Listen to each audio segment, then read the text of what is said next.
वैशाली जन का प्रतिपालक, विश्व का आदि विधाता, जिसे ढूंढता विश्व आज उस प्रजातंत्र की माता। विश्व को सर्वप्रथम गणतंत्र का ज्ञान कराने वाला स्थान वैशाली ही है। आज वैश्विक स्तर पर जिस लोकशाही को अपनाया जा रहा है वह वैशाली की ही देन है। आइए जानते हैं, क्या आधुनिक युग में भी वैशाली में लोकतंत्र उतना ही मजबूत रहा? क्या पिछले 5 सालों में वैशाली बदला? अगर आधुनिक भारत में वैशाली की जमीनी स्तर पर हकीकत देखें तो विधायक श्री राजकिशोर सिंह जी ने लोकतंत्र को सही रूप में मजबूत बनाने का कार्य किया है। 2015 में राजकिशोर सिंह जी विधायक बने। उन्होंने अपने काम के माध्यम से सबको बताया कि लोकतंत्र क्या होता है, एक विधायक का क्या काम होता है। जहां लोग सिर्फ चुनाव प्रचार के लिए ही घर घर घूमते हैं, वहीं श्री राजकिशोर सिंह जी चुनाव जीतने के बाद अपने क्षेत्र के प्रत्येक दरवाजे पर जाकर सबसे मिले और उन्होंने सबके प्रति अपना आभार व्यक्त किया। क्या पहले कभी कोई ऐसा करता था? विधायक बनने के तुरंत बाद वो कुछ सप्ताह तक हर रोज एक पंचायत के लगभग हर क्षेत्र के समस्याओं का जायजा लेकर लोगों से मिलकर शाम में स्थानीय लोगों के साथ मीटिंग किया करते थे और उस पंचायत के समस्याओं का समाधान और क्या-क्या विकास किया जाना है ये तय किया जाता था।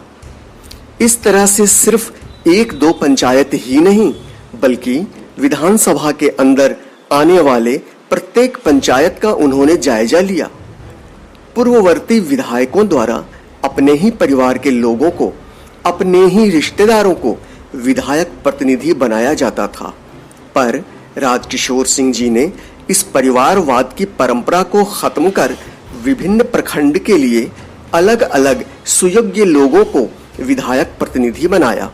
पहले अनुमंडल में होने वाली अनुश्रवण समिति की महत्वपूर्ण बैठक हो या जिला में होने वाली छात्रवृत्ति समिति की बैठक, इन सब में अपने परिवार के ही लोगों को बैठाया जाता था। श्री राजकिशोर सिंह जी ने इस प्रणाली को भी बदल दिया। उन्होंने इसके लिए राष्ट्रपति पुरस्कार से सम्मानित गोरौल के श्री दुखित सिंह जी को प्रतिनिधि नियुक्त किया और वैशाली के समाज सेवी श्री अशोक सिंह जी को जिला छात्रवृत्ति समिति में प्रतिनिधि बनाया। क्या ये पहले संभव था कि अपने विधायक से जब चाहे तब बात कर सकते हैं, मिल सकते हैं, अपनी समस्याएं आसानी से बता सकते हैं? पहले के विधायक वैशाली में रहते ही नहीं थे। लोगों को अपना काम कराने के लिए उन्हें पंचायत में उनके खास आदमी को ढूंढना पड़ता था। उनकी लाख मिन्नतें करने के बाद ही कोई काम हो पाता था। स्थिति ऐसी थी कि पहले अपने विधायक से सिर्फ मिलने के लिए उनके खास लोगों को पकड़ के एक गाड़ी भाड़ा करके 2-3 बार पटना दौड़ना पड़ता था। तब जाकर शायद कभी एक बार अपने विधायक से मुलाकात हो पाती थी। जब से श्री राजकिशोर सिंह जी विधायक बने हैं, वो 24 घंटे जनता के लिए उपलब्ध रहते हैं। आप जब चाहें उनसे बातें कर सकते हैं। अगर किसी कारणवश व्यस्तता के कारण वह फोन न उठा पाए तो वापस कॉल जरूर करते हैं। शायद ही वैशाली का कोई व्यक्ति हो जिसे विधायक जी से मिलने पटना जाना पड़ता हो। चुनाव जीतने के बाद हर रविवार को श्री राजकिशोर सिंह जी अपने गांव रहसा आवास पर निश्चित रूप से उपलब्ध रहते हैं और क्षेत्र भर से आए लोगों की समस्याओं के निराकरण का प्रयत्न करते हैं। वैशाली में इस नई प्रथा का इन्होंने ही शुभारंभ किया है। यह वैशाली में ही रहते हैं और हर पंचायत में लोगों के साथ समय बिताते हैं। हर व्यक्ति के दुख सुख में जाति, धर्म, अमीरी, गरीबी जैसी संकीर्ण बातों से ऊपर उठकर सबके साथ सबके विचारों में शामिल होते हैं। यह जो कुछ भी हुआ, क्या यह पहले संभव नहीं था?